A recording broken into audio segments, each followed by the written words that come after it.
Birth of lord Shiva. మనలో చాలామందికి ఈ కథ గురించి ముందుగానే తెలుసుంటుంది. కానీ అసలు ఆయన జననం, అదే శివుని జననం ఎలా జరిగింది, ఇంకా దేనివల్ల ఆయన ఇంతటి ప్రాముఖ్యతను పొందాడో ఇప్పుడు తెలుసుకుందాం. శివ అన్న పేరుకి అర్థం స్వచ్ఛం, పవిత్రం. ఈ సృష్టిలో స్వచ్ఛమైనది ఇంకా పవిత్రమైనది ఏదన్నా ఉంది అంటే అది శూన్యం మాత్రమే. అవును, మీరు విన్నది నిజం. శూన్యం లేనిదే ఈ జగత్తు లేదు. అనంత విశ్వం ఉద్భవించింది శూన్యం నుంచే.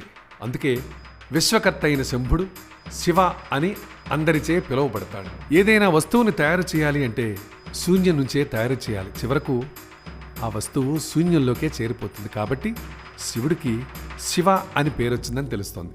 ఒకనాడు విష్ణువు బ్రహ్మ తమలో తమకు గొప్ప ఎవరు అన్న విభేదం వచ్చింది. నిజానికి ఇదొక విష్ణుమాయ. తమతో సమానమైన శక్తిని ఉద్భవింపచేయడానికి జరిగిన ఒక ప్రక్రియ వల్ల శివుడు జన్మించాడని తెలుస్తోంది. దీని గురించి బ్రహ్మదేవుడికి తెలియదు, కానీ విష్ణువుకు మాత్రం ఇలాంటి ఒక శక్తి వల్లనే తామిద్దరము జన్మించామని, కాబట్టి శక్తిని మించిన దైవం సృష్టిలో ఏదీ లేదని గ్రహించాడు జగన్నాటక సూత్రధారి అయిన మహావిష్ణువు. అంతటి మహాశక్తిని లోకం తట్టుకోలేదు. కాబట్టి త్రిమూర్తుల జననం ఆవశ్యకమైందని తెలుస్తోంది. అలా వారిద్దరి మధ్య వాదనల పర్వం కొనసాగుతుండగా హఠాత్తుగా శూన్యంలో నుంచి ఒక పెద్ద స్తూపం అత్యంత తేజవంతంతో వారి పక్కన ప్రత్యక్షమైంది. దేవుడు నిరాకారుడు, ప్రపంచం అంతా నిండి ఉన్నాడన్న విషయానికి ప్రతీక ఈ స్తూపం. ఆ స్తూపం ఆది అంతం గురించిన చర్చ మొదలవగా వరాహ రూపధారుడైన విష్ణువు నేలను తవ్వటం మొదలుపెట్టాడు. పక్షి రూపంలో బ్రహ్మదేవుడు పైకెగిరి చూస్తూ ఉండగా అంతులేని శూన్యం తప్ప ఇంకేం కనపడదు.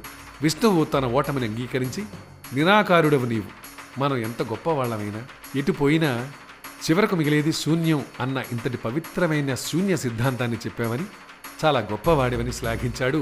పవిత్రతకు మారుపేరుగా ఆయనకు శివ అని నామకరణం చేశాడు. మనుషుల తలరాతను లిఖించే తాను విష్ణువు కంటే ఒక మెట్టు ఎక్కువే అని, ఇలా ఎంతసేపు వెతికినా దొరకని ఆది అంతం గురించి వృధా ప్రయాసపడి ప్రయోజనం లేదని గ్రహించిన బ్రహ్మ శివుని ఆది అంతం కనుగొన్నానని అబద్ధం ఆడతాడు. దీనికి ఆగ్రహించిన ప్రళయరుద్రుడు, ఇంతటి జ్ఞానివయ్యుండి కూడా అబద్ధం ఆడావని, నీకు శిక్ష తప్పదని, ఎంతటి జ్ఞానులైన సృష్టి గురించి తెలుసుకునే దిశలో చివరకు శూన్యానికి చేరుతారన్న సిద్ధాంతం పక్కన పెట్టి కేవలం గొప్పవాడిని అనిపించుకోవాలని తుచ్చమైన కోరికలు నిండిన ఆ తలలో ఒకటి నేల రాలాలని శపించాడు. ఇంతటి అబద్ధవాడిన కారణంగా త్రిలోక పూజలకు నువ్వు అనర్హుడివి అని శపిస్తాడు. ఆ ప్రళయ శక్తి స్వరూపాన్ని లోకం తట్టుకోలేక అంతా అస్తవ్యస్తమైపోతుందని శివుణ్ణి శాంతింపజేస్తాడు మహావిష్ణువు.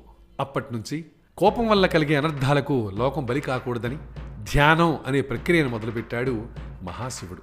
అలా త్రిమూర్తుల సంభవం తర్వాత సాక్షాత్తు జగజ్జనని అయిన అమ్మవారు మహాశక్తి రూపంలో ప్రత్యక్షమై శివునికి గల గుణగణాలను బ్రహ్మకు వివరించింది. శివుడు సత్వ సిద్ధాంతం ప్రకారం సృష్టించబడ్డాడు.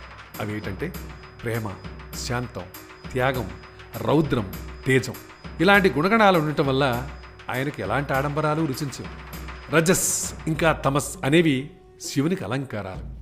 ఎంతటి వారైనా ఒకరోజు తనలో ఐక్యం కావాలని కోరుకునే స్వచ్ఛమైన మనస్సు శివుడిది. కాబట్టి ఈ స్వభావాల వల్ల శివుడు చేసే తప్పులను సరిదిద్దే బాధ్యత విష్ణువుకు అప్పజెప్పి త్రిమూర్తులకు తన అంశాన్ని 3 భాగాలు చేసి వివాహం చేస్తుంది. వారే సరస్వతీదేవి, లక్ష్మీదేవి ఇంకా పార్వతీదేవి. అలా శివజననం తర్వాత త్రిమూర్తులు లోకాలను పాలిస్తున్నారని తెలియవస్తుంది. లోకం ఎలా పరిపాలించాలని బ్రహ్మ నిర్ణయిస్తే పరిపాలనా వ్యవస్థను విష్ణువు చూసుకుంటారని, ఇంకా వినాశన బాధ్యత శివుడిదే అని మనకు స్పష్టంగా అర్థమవుతుంది. ఇంకా వారిని కూడా శక్తి తనలో కలుపుకున్న రోజు సృష్టి అంతరిస్తుందని తెలుస్తుంది. మానవులుగా జన్మించి కష్టాలను ఎలా తట్టుకోవాలో మనకు నేర్పమని విష్ణువుకు చెప్పిన శక్తి నారాయణుడు మానవ రూపంలో ఉన్నప్పుడు సహాయపడే బాధ్యతను శివుడికి అప్పచెబుతుంది. ఈ ప్రక్రియలో ఎలాంటి దోషాలు దొరలకుండా చూడడం బ్రహ్మవంతు. అవే రామాయణ మహాభారత ఇతిహాసాలుగా, భగవద్గీత సారాంశాలుగా మనం ఆచరణలో పెట్టుకునే పద్ధతులు.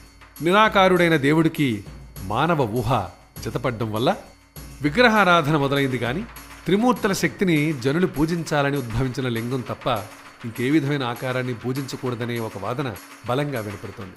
అలా శివజననం జరిగిందని వివిధ రకాలైన కథా సంపుటాలు, విశ్లేషణలు, తీర్మానాలు, చర్చల ఆధారంగా శాస్త్రీయ మరియు శాస్త్ర ప్రావీణ్యం గల జ్ఞానులు కొన్ని కోట్ల ఏళ్లుగా మనకు వివరించిన శివోద్భవం, శివజననం యొక్క తాత్పర్యం.